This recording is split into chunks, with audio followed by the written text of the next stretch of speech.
في سنة 2020 ظهر منشور على فيسبوك قلب الدنيا. المنشور فتح باب ما كانش حد متوقعه.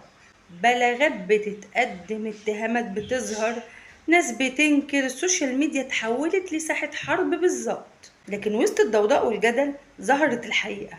يلا بينا نعرف الحكاية من أولها. البداية سنة 1982 في الصعيد.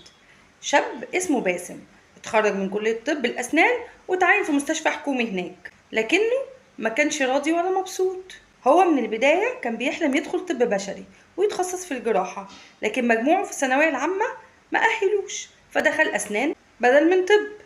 باسم كان من عيلة كبيرة أغلبها دكاترة مشهورين في الطب البشري، وده خلاه يتأثر بيهم ويحلم يكون له اسم زيهم. بس في مجاله اجتهد في الكلية وخلص بتقدير عالي وتعين على طول في الحكومة، لكن من أول يوم شغل اصطدم بالواقع. إهمال، عدم تعقيم، أدوات مش نظيفة، زمايله مش فارق معاهم. اعترض كتير، دخل خناقات وتحول للتحقيق أكتر من مرة. مع الوقت مرضه بالربو زاد عليه فطلب أجازة ونزل القاهرة، وبعد ما اتحسن رفض يرجع تاني الصعيد وقدم طلب نقل، اترفض فقرر يستقيل. الاستقالة دي كانت نقطة تحول في حياته. سنة 1983 اشتغل في عيادة دكتور أسنان مشهور جدا.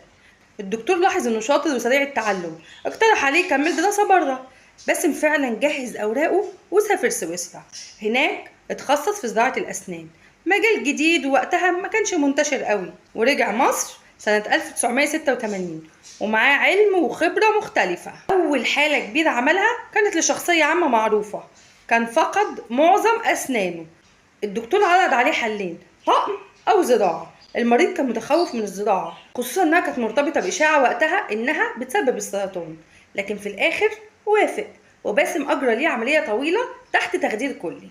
النتيجة نجاح مبهر، زرع له 8 اسنان في الفك السفلي وبعدها كمل بالفك العلوي. المريض انبهر والصحافة اتكلمت عنه واسمه انتشر بسرعة البرق.